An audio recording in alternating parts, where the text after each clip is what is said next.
এই লাল গুঁড়োটার জন্যই খাবার ঝাল হয়, রঙিন হয় আর স্বাদ পায় প্রাণ। কিন্তু তুমি কি জানো, এক চিমটি চিলি পাউডার বানাতে কত বিশাল মেশিন, কত কঠিন প্রক্রিয়া আর কত ধাপ বের হতে হয়?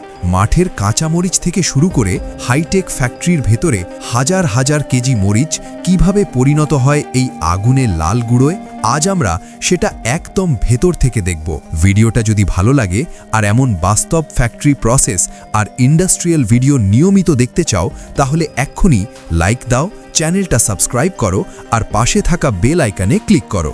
চলো তাহলে সময় নষ্ট না করে চিলি পাউডারের এই অবিশ্বাস্য যাত্রা শুরু করা যাক। চিলি পাউডারের যাত্রা শুরু হয় একটা ছোট্ট গাছ থেকে, মরিচ গাছ। এই গাছ সবচেয়ে ভালো জন্মায় গরম আর শুষ্ক আবহাওয়ায়। তাই ভারত, চীন, মেক্সিকো আর আমেরিকার কিছু অঞ্চল বিশ্বের সবচেয়ে বড় মরিচ উৎপাদক। শুধু ভারতই প্রতি বছর প্রায় 15 লক্ষ মেট্রিক টন শুকনো মরিচ উৎপাদন করে। সব মরিচ একরকম না। কাশ্মীরি মরিচ রং উজ্জ্বল, ঝাল কম। বাইজি মরিচ রং গাঢ়, ঘ্রাণ তীব্র। কাইয়েন মরিচ ঝাল বেশি, স্বাদ তীক্ষ্ণ। কোন মরিচ ব্যবহার হবে সেটার উপরই নির্ভর করে চূড়ান্ত পাউডারের রং, ঝাল আর ঘ্রাণ। মরিচ তোলা হয় খুব সতর্কভাবে। পুরো লাল না হলে স্বাদ কম, আবার বেশি পাকলে গুণ নষ্ট।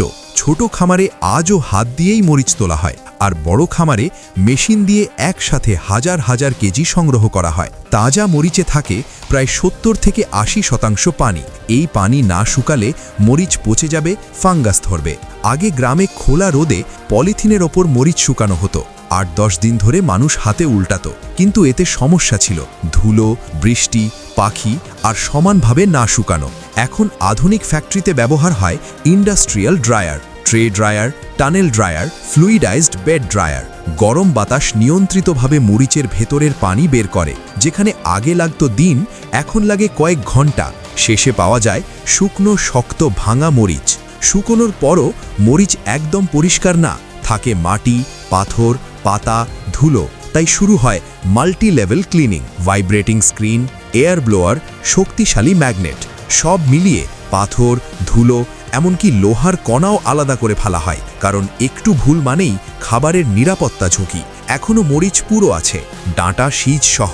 ভালো মানের চিলি পাউডারে ডাঁটা রাখা হয় না, বেশি বীজও বাদ দেওয়া হয়। বিশেষ মেশিন ডাঁটা ছাড়িয়ে নেয়, বীজ আলাদা করে।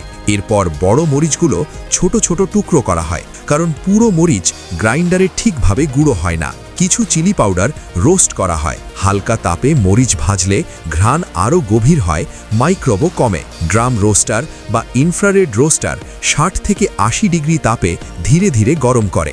বিশাল গ্রাইন্ডারে মরিচ টুকরো ঢুকিয়ে গুঁড়ো করা হয়। হ্যামার মিল, high speed pulveriser, cryogenic grinder. সবচেয়ে আধুনিক হলো ক্রায়োজেনিক গ্রাইন্ডিং। লিকুইড নাইট্রোজেন দিয়ে ঠান্ডা করে গুঁড়ো করা হয়, যাতে রং, ঝাল আর তেল নষ্ট না হয়। এরপর চালুনি দিয়ে সমান সাইজের পাউডার আলাদা করা হয়। ল্যাবে পরীক্ষা হয় রং, ঝাল, স্কোভিল, আর্দ্রতা, ব্যাকটেরিয়া, ভেজাল। আইএসও, এফডিএ, এফএসএসএআই সব মান পাশ করলেই পরের ধাপে যায়। অটোমেটিক মেশিনে প্যাকেট ভর্তি হয়, কখনো ভ্যাকিউম, কখনো নাইট্রোজেন ফ্লাশ। ছোট প্যাকেট থেকে বড় বস্তা, সব কিছু সিল করা হয়। শেষবার মেটাল ডিটেক্টর চেক করে। এখন ফ্যাক্টরিতে এআই, ব্লকচেন আর সোলার ড্রায়ার আসছে। বর্জ্য কমানো, বীজ থেকে কম্পোস্ট, সব মিলিয়ে চিলি পাউডারের ভবিষ্যৎ আরও স্মার্ট।